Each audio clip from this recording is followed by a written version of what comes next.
Di sini saya ingin menyuarakan isu tentang pelarian dan pencari suaka di Malaysia.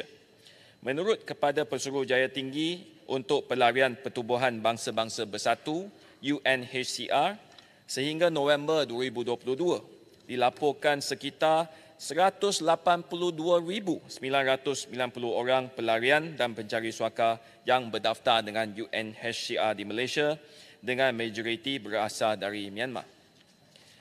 Pelarian ini Malaysia menghadapi halangan yang kritikal untuk mendapatkan peluang pekerjaan.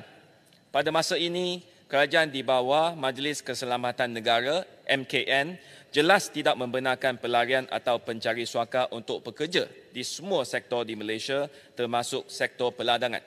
Pelarian yang memegang kad UNHCR hanya dibenarkan bekerja dalam sektor tidak formal seperti pekerja sendiri untuk sara hidup. Menurut kajian oleh Pesuruhjaya Tinggi UNHCR, dijangka 60% pekerja di Malaysia telah bekerja. Arahan MKN nombor 23 dikatakan memberi sedikit kelonggaran kepada pemegang kad UNHCR dengan membenarkan mereka bekerja secara tidak formal.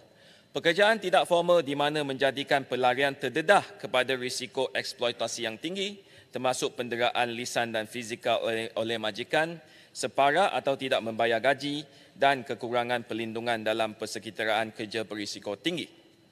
Sektor pekerjaan tidak formal yang besar di Malaysia yang menyumbang 23% daripada jumlah pekerjaan pada tahun 2021 memberikan peluang sara hidup kepada pelarian. Mereka bekerja secara bergaji harian dalam bidang pekerjaan bergaji rendah. Semasa pandemik COVID-19, majikan di Malaysia berdepan dengan isu kekurangan pekerja.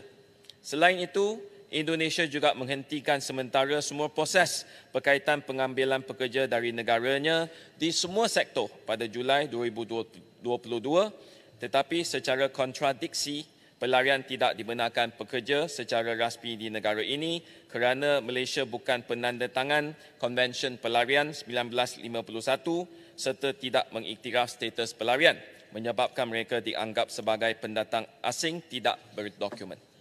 Pada tahun 2022, Malaysia menghadapi isu kekurangan pekerja kronik yang memerlukan sekurang-kurangnya 1.2 juta pekerja, iaitu 627,000 dalam industri pembuatan, 120,000 sektor perladangan dan 550,000 dalam sektor pembinaan.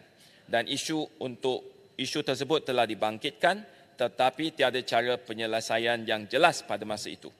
Walaupun begitu, golongan Rohingya telah pun menjadi sebahagian daripada tenaga kerja dalam industri berintensif buruh utama di Malaysia yang menghadapi isu yang disebut di atas. Walaupun mereka tidak dibenarkan bekerja secara formal atau sah. Oleh itu, kita perlu mencari jalan penyelesaian untuk menangani isu mengenai pengambilan pelarian dan pencari suakal. Salah satu cara ialah membenarkan pelarian mendaftar dan bekerja sebagai pekerja asing berdasarkan undang-undang sedia ada dengan sedikit pindaan. Dengan ini, pelarian boleh sumbang lebih banyak pada ekonomi di samping hak asasi mereka juga terpelihara.